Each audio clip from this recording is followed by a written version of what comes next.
Hello dear students. Last video में हम लोगों ने इलेक्ट्रिक पावर को पढ़ा था, ठीक है। उससे रिलेटेड कुछ न्यूमेरिकल्स भी हम लोगों ने सोल्व किए थे और हमने ये भी सीखा था कि जो बिजली का जो बिल है, इलेक्ट्रिसिटी बिल है, उसको हम कैसे कैलकुलेट कर सकते हैं, ठीक है। एक अगला जो टॉपिक है वो पढ़ेंगे हम, हीटिंग इफेक्ट ऑफ करंट, ठीक है। नेक्स्ट टॉपिक अपने पास क्या है? Heating effect of current. Heating effect of current. What is heating effect of current? Heating effect of current, जैसे आपको इसके नाम से पता चल रहा है कि करंट की वजह से हीट का इफेक्ट आ जाना, that is heating effect of current. जब भी किसी वायर में से करंट फ्लो होता है, ठीक है, तो वायर में रेजिस्टेंस अगर है, वैसे तो सभी वायर में रेजिस्टेंस होता है, it is not possible that a wire does not have any resistance. In ideal cases we are not talking about that, ideal cases में ऐसा पॉसिबल है, बट जनरली जो है वो वायर्स में रेजिस्टेंस होता है और जैसे ही उसमें करंट फ्लो होता है उसमें एक हीटिंग इफेक्ट क्रिएट होता है, ठीक है। जनरली हम लोग देखते हैं कि जो फैन है, पंखा, जब वो चलता है तो उसमें जो करंट है वो स्मॉल अमाउंट में हीटिंग इफेक्ट दिखाता है, not completely, only minor current will convert into heat, ठीक है। कुछ ऐसे अप्लायंसेस हैं जो कंप्लीटली कन्वर्ट कर देते हैं इलेक्ट्रिसिटी को हीटिंग इफेक्ट में, जैसे गीजर है, गीजर को हम लोग यूज करते हैं, ठीक है। और जो हमारे पास आयरन है, हम लोग इनका यूज कैसे करते हैं? हीटिंग अप्लायंसेस की फॉर्म में करते हैं, ठीक है। उनमें हीटिंग एलिमेंट यूज होते हैं, ठीक है। हीटिंग एलिमेंट कौन से? जैसे जिनमें हाई रेजिस्टेंस होता है, जैसे फॉर एग्जांपल नाइक्रोम, ठीक है।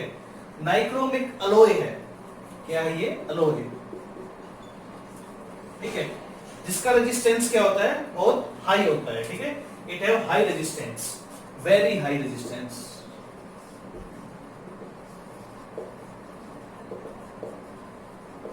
ठीक है।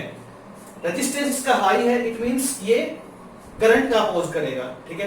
करंट का अपोज करेगा तो जो इलेक्ट्रिक करंट है, आपको पता है इलेक्ट्रिक क्या है? एनर्जी तो है, इलेक्ट्रिकल एनर्जी। तो एनर्जी क्या होगी? कन्वर्ट होगी। हम लोगों ने पढ़ रखा है 9th क्लास में, conservation of energy, neither be created nor be destroy but change from one form to another. Energy को ना तो हम क्रिएट कर सकते हैं ना ही डिस्ट्रॉय कर सकते हैं, बट उसको एक फॉर्म से दूसरी फॉर्म में चेंज कर सकते हैं, ठीक है। तो जब किसी वायर में करंट फ्लो होगा, ठीक है, तो वो इलेक्ट्रिकल एनर्जी, ठीक है, रेजिस्टेंस की वजह से करंट का अपोज होगा, तो वो जो एनर्जी है वो कहां कन्वर्ट होगी? वो हीटिंग इफेक्ट के अंदर कन्वर्ट हो जाएगी, ठीक है। जैसे फॉर एग्जांपल फैन है, ठीक है, जब भी इलेक्ट्रिसिटी पास होती है वायर में से, ठीक है, तो फैन क्या करता है? मूव करता है, mechanical energy, electrical to mechanical energy, ठीक है। But some amount of electrical energy is converted into heat, we can say it is a wastage, वो एक wastage है, वो एनर्जी का एक वेस्टेज है, बट है तो एनर्जी, ठीक है। वो हीटिंग इफेक्ट में क्या हो जाती है? वो कन्वर्ट हो जाती है, ठीक है। वो हमारे किसी काम की भी नहीं है, बट वो एक फॉर्म है एनर्जी, ठीक है।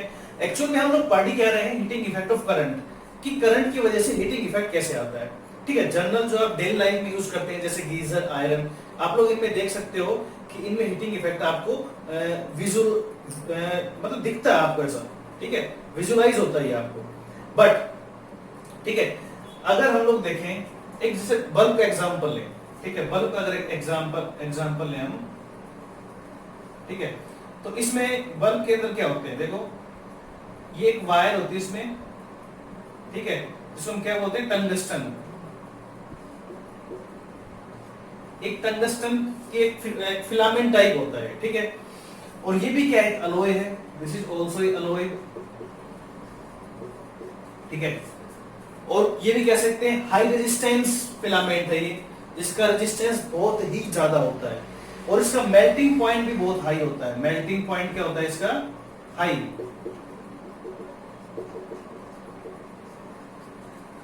मेल्टिंग पॉइंट हाई होने की वजह से क्या होता है कि एक हाई टेम्परेचर पे जाके ये मेल्ट होता है, ठीक है। लगभग इसका जो मेल्टिंग पॉइंट है लगभग 3300 के अप्रोक्सीमेट इसका मेल्टिंग पॉइंट है, ठीक है। जब लाइट इसमें एंटर करती है, ठीक है, तो सबसे पहले लाइट किस फॉर्म में चेंज होती है, सॉरी इलेक्ट्रिकल एनर्जी कन्वर्ट किस में होगी, सबसे पहले हीट एनर्जी में, ठीक है, हीट एनर्जी में। सबसे पहले करंट इसमें एंटर करेगा, जो फिलामेंट है उसके अंदर क्या है, हाई रेजिस्टेंस है, हाई रेजिस्टेंस की वजह से इसकी जो एनर्जी है वो किस फॉर्म में कन्वर्ट होगी, हीट एनर्जी की फॉर्म में, ठीक है। अब जो हीट एनर्जी है वो किस में कन्वर्ट होगी जाके, वो कन्वर्ट होगी लाइट एनर्जी, या लाइट बोल दो आप सिंपली लाइट में, ठीक है। तो यहां से आप लोग देख सकते हो कि बल्ब है, बल्ब में इलेक्ट्रिकल एनर्जी सबसे पहले, और उसके बाद किस में कन्वर्ट होगी, हीट एनर्जी में, after that light. Clear? Dear students, heating effect हम यहाँ पे अच्छे से देख सकते हैं कि बल्ब के केस में जब हम देखते हैं तो यहाँ पे इलेक्ट्रिकल एनर्जी सबसे पहले इसमें पास होती है, ठीक है, और वो हीटिंग इफेक्ट का फिनोमिना पहले शो करती है, मींस जो इलेक्ट्रिकल एनर्जी है वो हीट एनर्जी में कन्वर्ट होती है, ठीक है, और हीट एनर्जी लाइट एनर्जी में कन्वर्ट होती है। लाइट में, light is a form of energy which helps us to see the objects, जो ऑब्जेक्ट्स को देखने में हमारी हेल्प करती है वो लाइट ही तो है, ठीक है। तो यहां से हमने ये देखा कि करंट की वजह से हीटिंग इफेक्ट हमें यहाँ पे शो हो रहा है, ठीक है। हीटिंग इफेक्ट की बहुत सारी एप्लीकेशंस भी हैं, इसके यूज भी हैं। क्या यूज है इसके? इसके यूज ये है कि जैसे मैंने आपको बताया गीजर में, ठीक है, इलेक्ट्रिक बल्ब के अंदर, ठीक है, और बात करें हम आयरन के अंदर भी इसका यूज होता है, ठीक है। एक अगर हमें न्यूमेरिकल सोल्व करने हो, ठीक है, हीटिंग इफेक्ट पे न्यूमेरिकल सोल्व करने हो तो वो हम कैसे सोल्व कर सकते हैं वो हम देखते हैं, ठीक है। तो न्यूमेरिकल सोल्व करने के लिए हमें एक यहाँ पे फॉर्मूला डिराइव करना पड़ेगा, ठीक है। तो फॉर्मूला क्या है वो यहाँ पे हम देखेंगे।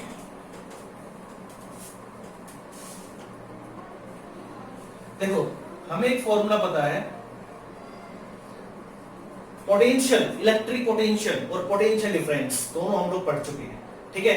पोटेंशियल डिफरेंस का एक फॉर्मूला आप सभी को पता होगा, that is V is equal to work done per unit charge. This is the formula of electric या कहें पोटेंशियल डिफरेंस, ठीक है।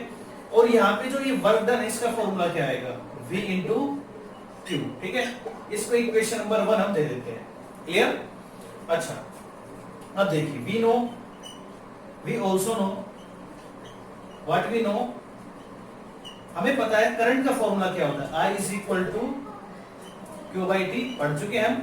Current is the flow of charge with respect to time, तो यहां से Q की वैल्यू क्या आएगी, Q is equal to I into T, equation number 2, ठीक है। एंड देखिए अपने पास ओम्स लॉ आप सभी को पता है, from Ohm's law, what is Ohm's law, V is equal to, ये I is equal to V by R, तो यहां से V क्या आएगा, V is equal to IR, equation number 3, ठीक है। देखो यहां से हमारे पास एक फॉर्मूला है और V की वैल्यू हमने यहां से फाइंड आउट कर ली, Q की वैल्यू हमने यहां से फाइंड आउट कर ली। अब V और Q की वैल्यू हम इस इक्वेशन 1 में पुट कर देंगे, ठीक है। तो लिखते हैं putting values of V and Q in equation first V get, ठीक है। यहां से हम वैल्यूज इक्वेशन फर्स्ट में पुट करते हैं तो हमें क्या मिलता है, देखिए, तो work done is equal to V is equal to IR, I into R, and Q is equal to I into T, I into T। तो क्या बनेगा आपके पास, ये I स्क्वायर R T। तो ये हमारे पास क्या है, वर्क डन, ठीक है। ये वर्क डन आया जब करंट फ्लो हो रहा है, ठीक है। अब यही वर्क डन किस फॉर्म में कन्वर्ट होगा, एनर्जी की फॉर्म में, ठीक है। तो इस वर्क डन हम लोग पढ़ चुके हैं कि वर्क एक एनर्जी की फॉर्म ही है, तो इस वर्क डन को हम एनर्जी की फॉर्म में भी लिख सकते हैं। क्या लिख सकते हैं इसको, देखिए, इसको हम लिख सकते हैं E is equal to I square R T, is equal to I square R T. ठीक है, तो ये हमने क्या डिराइव कर लिया, एक फॉर्मूला डिराइव कर लिया। और ये कौन सी एनर्जी है, हीटिंग इफेक्ट, हीट एनर्जी है, तो इसको H लिख लोगे तो ज्यादा बेटर रहेगा। H is equal to I square R T. Clear, तो ये अपने पास एक नया फॉर्मूला आ गया, H is equal to I square R T. अपने पास एक रिलेशन आया है, इस रिलेशन का नाम क्या दिया, जूल्स लॉ ऑफ हीटिंग।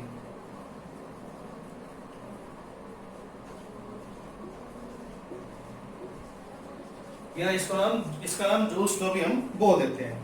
ठीक है, देखिए यहां से जो H है, जो फॉर्मूला मेरे पास है, H is equal to I square R T. ठीक है, तो यहां से H जो है वो डायरेक्टली प्रोपोर्शनल किसके है, आई स्क्वायर के। Clear, H is directly proportional to I square. I क्या हमारे पास, करंट। ठीक है, अब देखिए यहां से जो रिलेशन है वो कैसे एक दूसरे से रिलेटेड है। जब हम करंट को चेंज करेंगे, when we change current then heating effect will also change. For example, if we increase current, अगर करंट को इंक्रीज करेंगे then H will also increase. ऐसा क्यों होगा, क्योंकि दोनों आपस में क्या है, डायरेक्टली प्रोपोर्शनल है। ठीक है, डायरेक्टली प्रोपोर्शनल का मीनिंग क्या होता है, जब एक क्वांटिटी को हम इंक्रीज करते हैं तो दूसरी क्वांटिटी क्या होती है, इंक्रीज होती है। ठीक है, तो यहां से आप देखिए जो हीट एनर्जी है वो करंट की डायरेक्टली प्रोपोर्शनल है।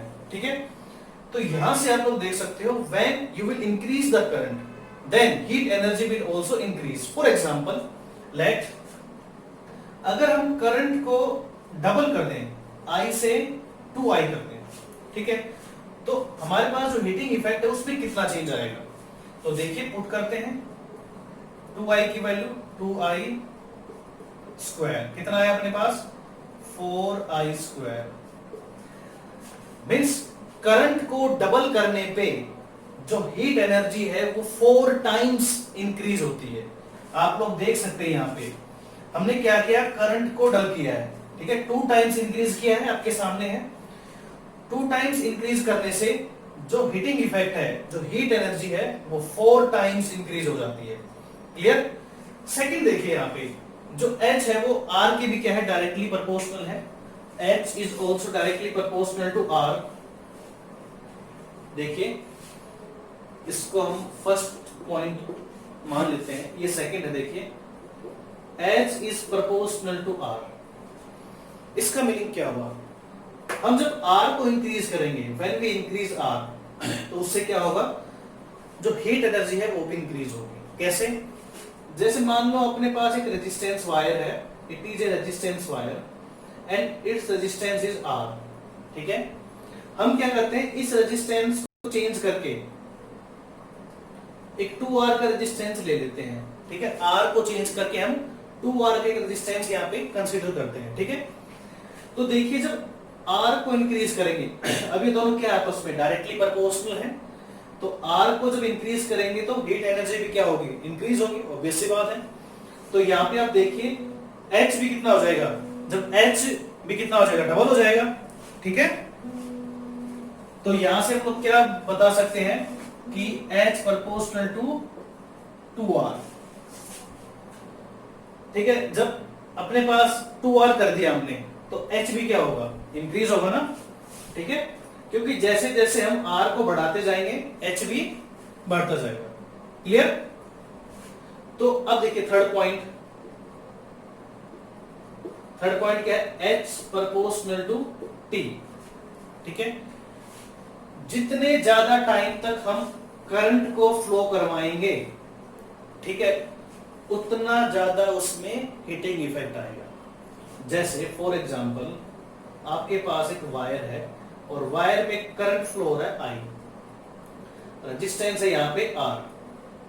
आपने करंट को फ्लो करवाया 1 आवर तक, ठीक है, आपने हीटिंग इफेक्ट को मेजर किया, ठीक है, किससे मेजर करोगे? आई स्क्वायर आर टी से हीट एनर्जी निकाल सकते हैं आप लोग। टाइम आपने नोट कर लिया, फिर आपने 2 आवर तक इसमें करंट फ्लो करवाया, फिर आपने फॉर्मूले से वैल्यू निकाली। तो आप ये देखते हैं कि जैसे जैसे आप टाइम को इंक्रीज करते जाते हैं, हीटिंग इफेक्ट या हीट एनर्जी भी इंक्रीज होती जाती है, ठीक है।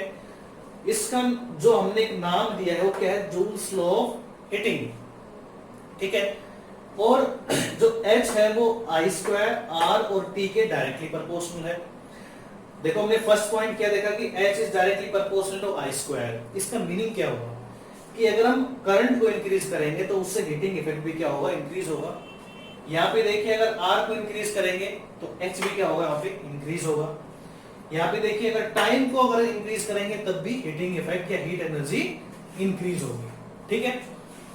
मेन पॉइंट अपने पास कई बार सीधा एक न्यूमेरिकल टाइप पूछ लेता है, अगर हम करंट को डबल करें तो बताओ हीटिंग इफेक्ट या हीट एनर्जी कितनी होगी? तो आप बता सकते हैं 4 टाइम्स, ठीक है। आपसे पूछ ले कि अगर हम करंट को हाफ कर दें तो हीट एनर्जी में क्या चेंजमेंट आएगा? तो आप करंट को हाफ करके देखिए, आई को I/2 पुट करके देखिए तो क्या आएगा? I square by 4 means 4 times decrease हो जाएगा हीट एनर्जी, ठीक है। यहां से देखिए जितना ज्यादा रेजिस्टेंस बढ़ाते जाएंगे उतना ज्यादा हीट एनर्जी बढ़ती जाएगी। रेजिस्टेंस मान लो आपने एक तो आर लिया, मतलब ओम, आर या 2R, या फिर आप मान लो एक में 2 ओम लिया आपने फॉर सिंप्लीफिकेशन, एक में आपने लिया 4 ओम। तो जब आप यहाँ पे वैल्यूज इन वैल्यूज को यहाँ पुट करेंगे तो आप देखें कि इन दोनों केसेस के लिए H की वैल्यू डिफरेंट आ रही है, ठीक है। जब रेजिस्टेंस हमने ज्यादा लिया उस टाइम H की वैल्यू ज्यादा आ रही है, ठीक है। और वैल्यू जो हमारे पास कम थी H की, उस time H compare to this value of heat energy will be less.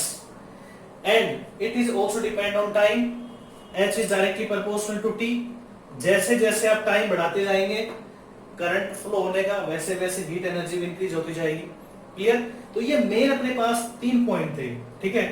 यहां से हमने जो फॉर्मूला डिराइव किया है ये आपको अच्छे से याद रखना है। डायरेक्ट न्यूमेरिकल पूछता है इस पे, ठीक है, डायरेक्ट न्यूमेरिकल। देखो एक वर्ड जो यूज होगा मैं आपसे डिस्कस कर देता हूं, जो न्यूमेरिकल से भी काफी बार यूज होगा, रेट, ठीक है। बोलेगा current is flowing at the rate, ठीक है। तो जब भी रेट की बात आएगी तो अपॉन में टाइम आएगा, means H is equal to I square R T by T. जब न्यूमेरिकल में ये वर्ड यूज हो जाएगा उस टाइम आपको आई स्क्वायर आर टी नहीं केवल आई स्क्वायर आर फॉर्मूला यूज करना है, ठीक है। कई जगह आप ये ऐसे क्वेश्चन देखेंगे आप, ठीक है, तब आपको कंफ्यूजन होगी कि आपके आंसर गलत क्यों आ रहे हैं।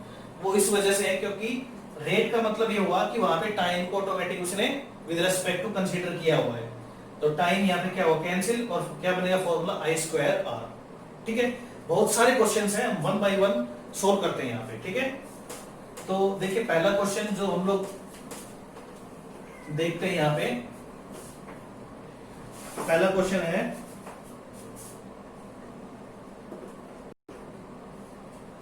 क्वेश्चन फर्स्ट में कह रहा है पोटेंशियल डिफरेंस आपको दिया हुआ है, ठीक है। कह रहा है a potential difference of 250 volt, V आपको दिया है 250 वोल्ट, ठीक है। और क्वेश्चन में कह रहा है कि of is applied across A resistance of 500 ओम, ठीक है। और R आपको दिया है 500 ओम, ठीक है। क्या पूछ रहा है आपसे? Calculate current and heat energy, ठीक है। पहला पूछ रहा है आपसे करंट और सेकंड पूछ रहा है आपसे heat energy produced in 10 second. तो पहले फर्स्ट पार्ट को सोल्व करते हैं। ये आपको क्वेश्चन में दिया हुआ है, ठीक है। एक वायर में आपको पोटेंशियल डिफरेंस गिवन है और रेजिस्टेंस भी आपको गिवन है और करंट पूछ रहा है। तो ओम्स लॉ आप सभी को याद है, we know from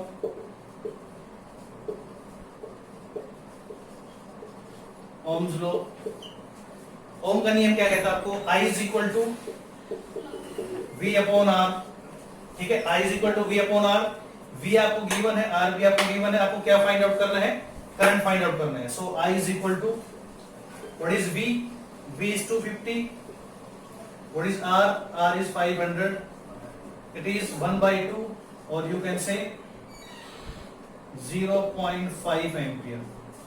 0.5 ampere is the current flowing in this wire. Okay, second part. In second part we have to calculate heat energy produced in 10 second. तो heat energy का फॉर्मूला पता है अपने को, V know H is equal to I square RT, ठीक है। तो I कितना अपने पास देखिए 0.5, 0.5 स्क्वायर, R कितना अपने पास 500 और T कितना है 10, तो ये अपने पास कितना आएगा 0.5 इंटू 0.5 इंटू 510।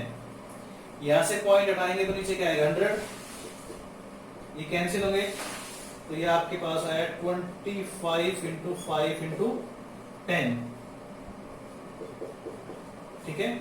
तो ये आएगा H इज इक्वल टू, ये आपके पास बनेगा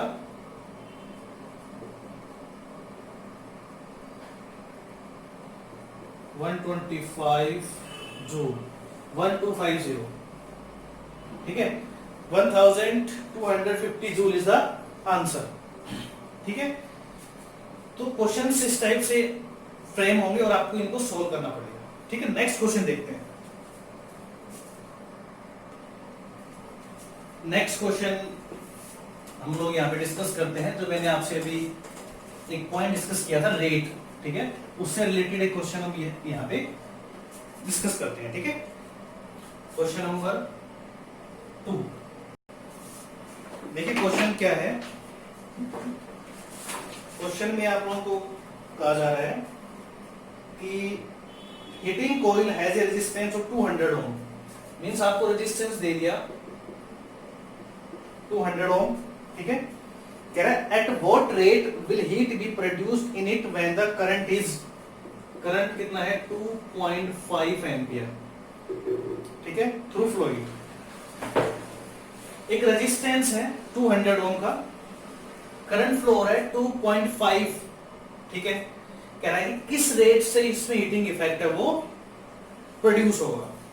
फॉर्मूला अपने को पता ही है, H is equal to I square R T, but जब यहाँ पे रेट का नाम आ गया तो अपॉन में टी, तो क्या लिखेंगे हम आई स्क्वायर आर। डियर स्टूडेंट्स, मैंने आपसे पहले भी डिस्कस किया था कि अगर क्वेश्चन में ये वर्ड आता है तो हम लोग ये फॉर्मूला यूज करेंगे, ठीक है। और क्वेश्चन में आपको कहा भी गया है at what rate will heat be produced, किस रेट से हीट प्रोड्यूस होगी, ऐसे लिखा है at what rate heat will be produced. Clear. अब देखिए अपने को क्या करना है, इस फॉर्मूले के अकॉर्डिंग इसको सोल्व करना है, ठीक है, करते हैं। देखिए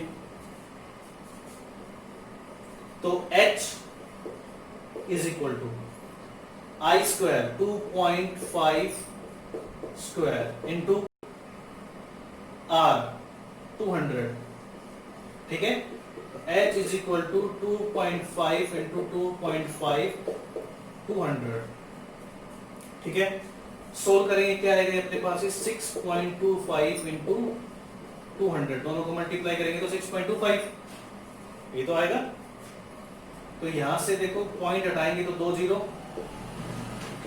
ये आएंगे और 200 दोनों कैंसिल, क्या बचा आपके पास 625 इंटू 2, तो ये आपके पास आएगा 1250 joule. This is the answer, ये आंसर है, ठीक है। तो हीटिंग इफेक्ट के जो न्यूमेरिकल्स हैं वो एग्जाम में 100% पूछे जाते हैं आपसे, एनुअल एग्जाम में, बोर्ड के एग्जाम में, ठीक है। मोस्टली एक क्वेश्चन पूछा जाता है हीटिंग इफेक्ट से, ठीक है। तो फॉर्मूला इजी है, H is equal to I square R T. अगर क्वेश्चन में ये वर्ड आपको दिखता है कहीं पे तो फॉर्मूला आप यूज करेंगे आई स्क्वायर आर, ठीक है। और जनरल फॉर्मूला आपको पता ही है, जैसे मैंने आपको बताया, जैसे अभी फर्स्ट जो हमने न्यूमेरिकल किया उसमें करंट का फॉर्मूला भी यूज हुआ, I is equal to V by R. ये तो आपको याद रखना ही है। ऐसा नहीं है कि हमेशा क्वेश्चन आपके पास डायरेक्ट आएगा कि आपको आई आर टी तीनों वैल्यूज आपको दी जाएंगे, ऐसा नहीं होगा। कई बार क्वेश्चंस में आपको आई की वैल्यू फाइंड आउट करनी पड़ सकती है, आपको आर की वैल्यू फाइंड आउट करनी पड़ सकती है, ठीक है। तो आपको प्रीवियस फॉर्मूले भी आपको आने चाहिए, ठीक है। इस चैप्टर की मोस्टली बातें हमारी कंप्लीट हो चुकी हैं, कुछ न्यूमेरिकल्स सोल्व करेंगे, ठीक है। और चैप्टर हमारा कंप्लीट है। इसके बाद हमारे जो चैप्टर बचते हैं मैग्नेटिक इफेक्ट ऑफ करंट, जैसे हीटिंग इफेक्ट है, वैसे बहुत इंटरेस्टिंग एक चैप्टर है मैग्नेटिक इफेक्ट ऑफ करंट, ठीक है। करंट की वजह से मैग्नेटिक इफेक्ट आ जाना, that is magnetic effect of current will be our next chapter, ठीक है। तो हीटिंग इफेक्ट को आप अच्छे से समझें ताकि आपको ये समझ में आए कि करंट के कौन कौन से इफेक्ट होते हैं। मेनली हम यहाँ पे 10th क्लास में 2 इफेक्ट पढ़ते हैं, ठीक है। हीटिंग इफेक्ट अभी चल रहा है, इसके बाद हम पढ़ेंगे मैग्नेटिक इफेक्ट, ठीक है। तो हीटिंग इफेक्ट के हमने कुछ न्यूमेरिकल सोल्व किए, कुछ और न्यूमेरिकल देखते हैं, ठीक है, ताकि आपकी कंसेप्ट कुछ और अच्छे हों।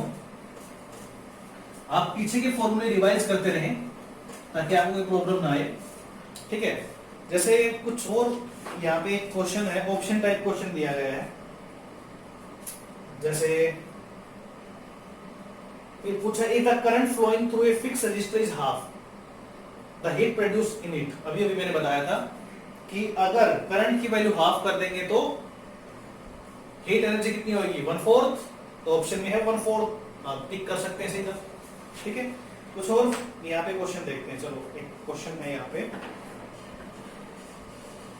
क्वेश्चन में क्या, रेजिस्टेंस ऑफ 25 ओम, अपने को आर दिया है 25 ओम, ठीक है, is connected to a 12 volt battery, और उसको 12 वोल्ट की बैटरी से कनेक्ट किया गया है, ठीक है। Calculate the heat energy in joule generally पर मिनट, ठीक है। कैलकुलेट एनर्जी पर मिनट।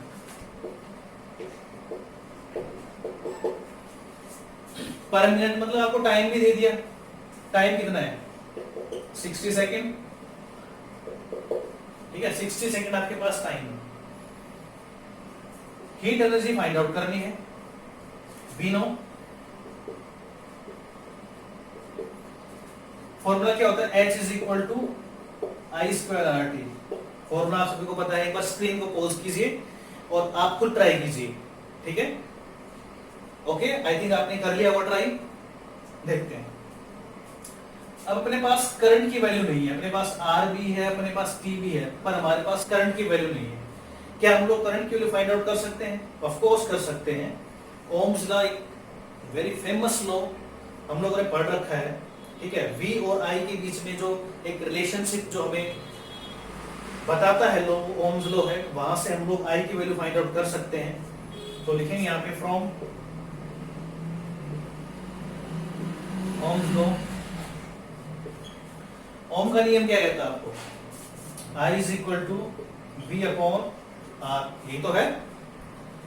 तो सबसे पहले हम I से करंट निकाल लेते हैं। तो I is equal to V by R. V कितना अपने पास 12, R कितना है 25। पॉइंट में आंसर आएगा, इसको ऐसे भी छोड़ सकते हैं, ये आएगा आपके पास 0 समथिंग और 0 पॉइंट समथिंग आएगा आपके पास, ठीक है। तो हमें क्या निकालना है, हीटिंग इफेक्ट या हीट एनर्जी आपको फाइंड आउट करनी है। तो now H is equal to I square, तो 12 by 25 square, what is R 25 T 60, क्या आएगा आपके पास ये 12 बाई 25 इंटू 25 इंटू 60, 25 कैंसिल, ठीक है।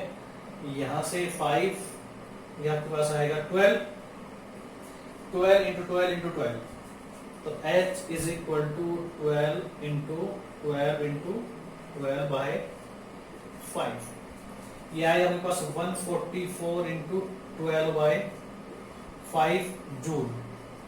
ठीक है, आप इसको मल्टीप्लाई करना और इसको सोल्व करना, ठीक है। कुछ और क्वेश्चन देखते हैं, ठीक है। आप इसको सोल्व कर लेंगे आई थिंक, या फिर मैं आपको कंप्लीट सोल्व करके दिखाऊं, ठीक है। कुछ और क्वेश्चन देखते हैं, चलो इसको भी सोल्व कर लेते हैं। ये आपके पास आएगा 1728/5 और ये आपके पास बनेगा 3, ठीक है, और 4 5 पॉइंट आई थिंक 345.6 जूल, ठीक है। तो आप ऐसे क्वेश्चंस को सोल्व कर सकते हैं, ठीक है। कुछ और न्यूमेरिकल्स ट्राई करते हैं।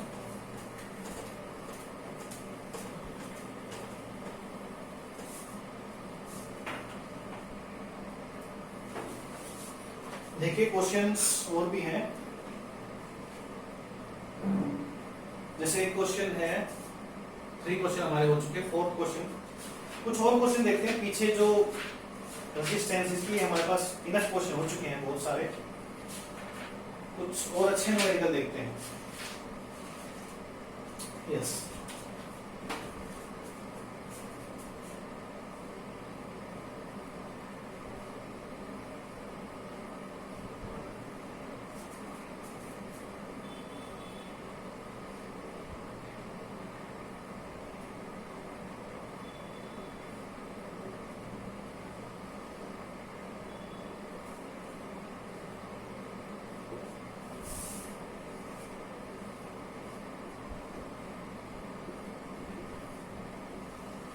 ये देखिए आपके पास एक सर्किट डायग्राम है और ये 12 वोल्ट की बैटरी आपके पास, 10 ओम रेजिस्टेंस, 40 ओम रेजिस्टेंस, ठीक है, 30 ohm and 20 ohm and this is 60 ओम, ठीक है। कैलकुलेट क्या करना है आपको इसमें, टोटल रेजिस्टेंस, ठीक है। फाइंड टोटल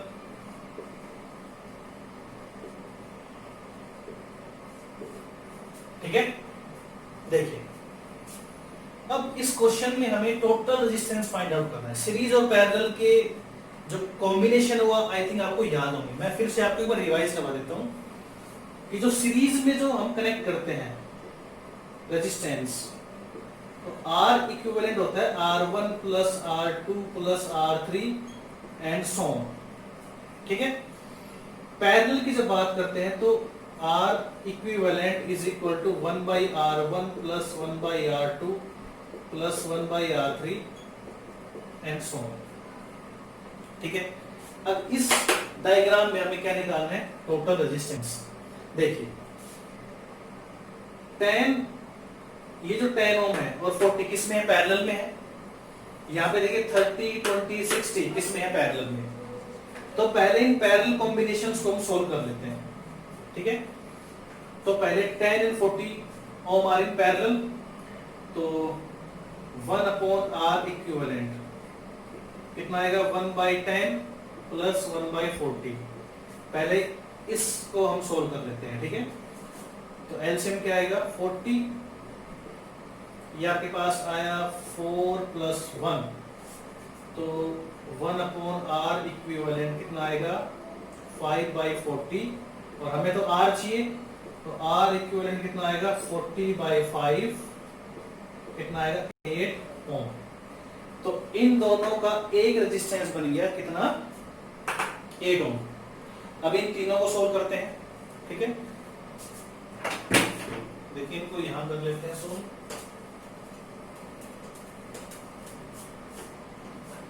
अब ये तीनों किसमें है, पैरेलल में है। तो देखिए 1/30 1/R इक्विवेलेंट, तो 1/30 प्लस 1/20 प्लस 1/60, क्लियर। एलसीएम कितना आएगा, 60, ठीक है। तो ये आएगा आपके पास 2 प्लस 3+1, ठीक है। तो ये आपके पास कितना बनेगा 7/60 ओम, ठीक है। और R इक्विवेलेंट क्या बनेगा, रिवर्स होगा ये 60/7 ओम। देखो ये 1/R है, हमें क्या चाहिए R, तो ये इनवर्स हो जाएगा, ठीक है। अब ये जो सर्किट है, अब ये रिड्यूस होके एक नया सर्किट बनेगा। तो कैसा बनेगा वो सर्किट नया, अब ये सारे जो रेजिस्टेंस हैं ये क्या हो जाएंगे, सीरीज में आ जाएंगे। तो ये देखिए सर्किट कैसा बनेगा आपके सामने, ये सर्किट है। अब ये रिड्यूस हो गया, 2 मिलके 1 बन गए और ये 3 मिलके एक रेजिस्टेंस हो गया, ठीक है। तो ये कितना है यहाँ पे 8 ओम और ये कितना है 60/7। देखिए यहाँ पे 3 2 5 4 1 6 आएगा यहाँ पे, सॉरी 6 है और ये भी 6 आएगा यहाँ पे। तो कितना बनेगा ये 10 ओम, ठीक है। ये हमने यहाँ गड़बड़ की थी, ये 10 ओम आ गया। तो पैरेलल कॉम्बिनेशन को हमने रिड्यूस करके सीरीज में ले आए हम, देखो, ठीक है। अब सिंपल बन गया बिल्कुल ये, अब दोनों सीरीज में हैं, ठीक है। सीरीज में कैसे ऐड करते हैं, R1 + R2 + R3। तो अब इसका जो इक्विवेलेंट रेजिस्टेंस आएगा वो कितना आएगा 8 + 10, कितना आएगा 18 इसका आंसर आएगा। तो R इक्विवेलेंट कितना आएगा अपने पास 8 + 10 18 ohm. This is the final answer, 18 ohm is the final answer, okay. देखिए रेजिस्टेंस हम लोगों ने फाइंड आउट कर लिया यहाँ पे, ठीक है। यहाँ पे 2 रेजिस्टेंस पैरेलल में थे, यहाँ पे 3 रेजिस्टेंस पैरेलल में थे, ठीक है ना। हमने 2 रेजिस्टेंस को 1 में कन्वर्ट कर दिया, पैरेलल कॉम्बिनेशन से दोनों को ऐड कर दिया तो एक रेजिस्टेंस बन गया 8। 3 को हमने 1 में कन्वर्ट कर दिया, 10 बन गया। तो 8 और 10 दोनों किस में आ गए, सीरीज में। तो सीरीज में कैसे ऐड करते हैं, R1 + R2 + R3। तो क्या आएगा 8 + 10 18 ओम, क्लियर। अब अगर आपको इसी क्वेश्चन में एक और क्वेश्चन पूछ लिया जाए कि what is the total current in this circuit, ठीक है, what is the total current in this circuit, तो आप कैसे फाइंड आउट करोगे। अभी आपने R तो फाइंड आउट कर ही लिया, कितना 18 ओम, ठीक है। R तो आप लोगों ने फाइंड आउट किया 18 ओम और V अपने पास कितना है 12 वोल्ट। अगर आपसे पूछे कि करंट कितना आएगा, आपके पास करंट की वैल्यू पूछे तो करंट क्या आएगा I = V/R, ठीक है। तो V कितना अपने पास देखिए 12 और R कितना है 18, कितना आएगा आपके पास ये 2/3, कितना आंसर आएगा 0.66 ampere. 0.66 ampere is the answer of this question. तो यहाँ पे करंट की वैल्यू कितनी है 0.66 एम्पियर, ठीक है। तो इस ऐसे आप टोटल रेजिस्टेंस और आप करंट की वैल्यू को फाइंड आउट कर सकते हैं, ठीक है। यहाँ पे बहुत सारे क्वेश्चंस और भी हैं, उनको भी हम सोल्व करेंगे, ठीक है। आई थिंक आपको ये वाला क्वेश्चन समझ में आया होगा, ठीक है। इस टाइप के और भी क्वेश्चन है, ठीक है, उनको सोल्व करते हैं। एक और क्वेश्चन देखते हैं यहाँ पे।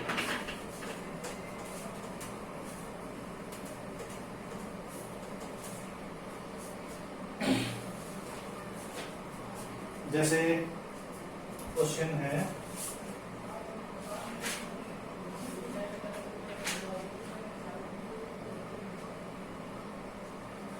इस टाइप से कोई क्वेश्चन है आपके पास,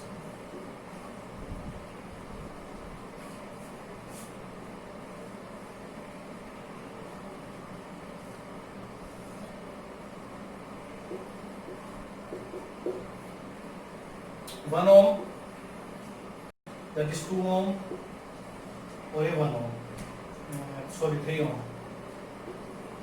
आपसे क्वेश्चन पूछ रहे थे potential difference across 3 ohm, the potential difference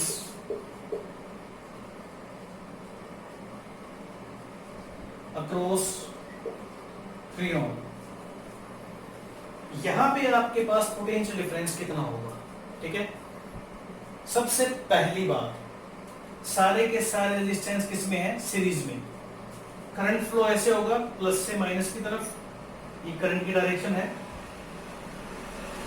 ऐसे करंट फ्लो होगा, सभी को पता है आपको, ठीक है। करंट 2 ओम में से पास होगा, 3 में से, फिर 1 में से। तो सारे करंट क्या है, सारे के सारे किसमें है, रेजिस्टेंस है, सीरीज में ही तो है, क्योंकि करंट के पास जाने के लिए कोई और रास्ता नहीं है, वो तीनों में से पास हो रहा है, ठीक है। अगर यहाँ पे एक वायर हम और लगा देते, ठीक है, एक रेजिस्टेंस, तब ये सीरीज में नहीं होते, वो क्वेश्चन भी हम करेंगे आगे, ठीक है। तो देखिए यहाँ पे तीनों के तीनों किसमें है, सीरीज में। तो पहले हम यहाँ पे करंट फाइंड आउट कर लेते हैं, ठीक है, सॉल्यूशन। तो करंट क्या आएगा, I is equal to V by R।